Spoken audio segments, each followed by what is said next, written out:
really what is anti-Semitism, which is just another word for Jew hatred. That's where it came from, actually. And so for me, it's a very personal issue, and that's where I'm going to begin, because both my parents were Holocaust survivors. And my dad lost his first wife and his 5 children at Auschwitz. He lost his parents and his grandparents. My mom lost her parents and her grandparents and her brother at Auschwitz. And so it's very personal. When they came to the United States after the war, they thought they were coming to a time when anti-Semitism was over. But of course, now we see the resurgence. Never again has become ever again. So after moving from the very personal feelings I have from it, I'll be speaking about what's really going on, the explosion, the profusion of anti-Semitic actions right across the United States in particular. Not just what's happened in Israel, not Europe, but right here in the United States of America, in my very neighborhood.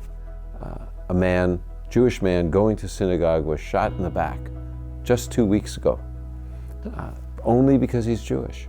A place where I walk with my dogs. And so I'm going to talk about not just my family's experience, but the reality of what's happening now. And then we're going to look at the scriptures. And I really think it's crucial that we look at what Psalm 83 has to say.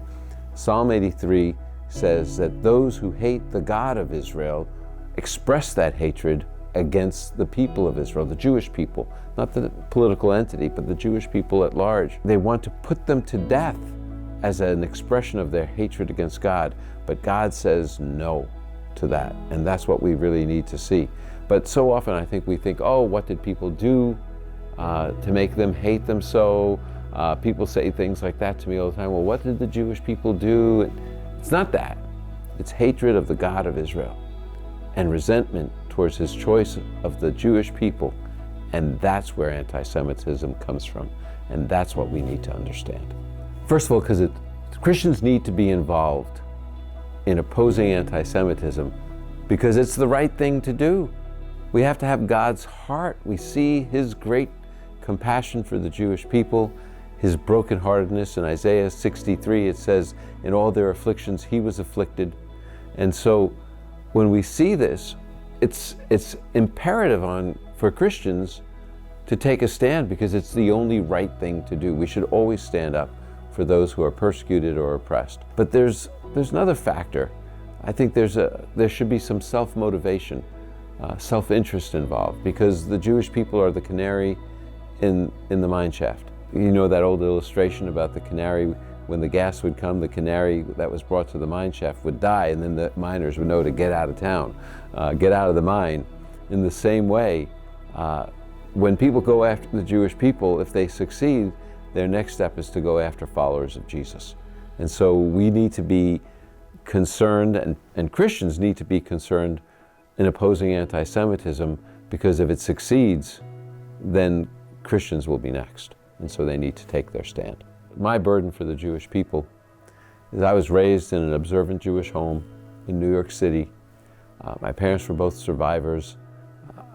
My heart breaks for the suffering of the Jewish people. Some people just learn the history of the Jewish people and the many kinds of suffering that we've endured. But I was raised with it. It was in the air I breathed. It's something I always knew. It was discussed in my home. And when I came to faith in Jesus, my heart was broken for 2 reasons. One, all the suffering that Jewish people have experienced have caused them to be closed to the message that will give them hope and peace and forgiveness. And so that breaks my heart. And also it breaks my heart that Jewish people are still the objects of hatred when they should be objects of love and compassion. So that's what I was raised with, and I came to know Jesus, and now, because I know the Jewish Messiah, Jesus, I want to communicate that love that he has for them to my Jewish family, my Jewish friends, my Jewish neighbors. In Psalm 83, after it describes the hatred of the God of Israel being the source of the hatred of the people of Israel, it's expressed that way because people hate God, they hate his people. But then the second half of the psalm is a prayer. Just as in the past you delivered your people, so now, God, make them like tumbleweed. make this anti-Semitism go away. I think one of the things that we need to do is be praying for the safety and protection of the Jewish people by God. I think it's something that we ought to be praying for on a daily basis. And also, we need to be not just praying, but beyond the psalm, we need to be proclaiming. We need to be communicating with our neighbors, with everyone around us. Whenever we see anti-Semitism, we need to stand against it. And also, when something happens, too often our political leaders are quiet. And so it seems to me that one of the things that we can do if we're praying, we should also be calling our congressmen, our senators, our mayor, whatever office we can reach, and say, we need to do something, we need to take a stand. Use our privilege that we have as citizens to stand with the Jewish people. I was asked why we should be opposed to anti-Semitism, and I talked about that it's the right thing to do, to oppose it. Also, that it's self-interest, Jewish people being the canary in the mine shaft. But I think the most important reason is it breaks God's heart.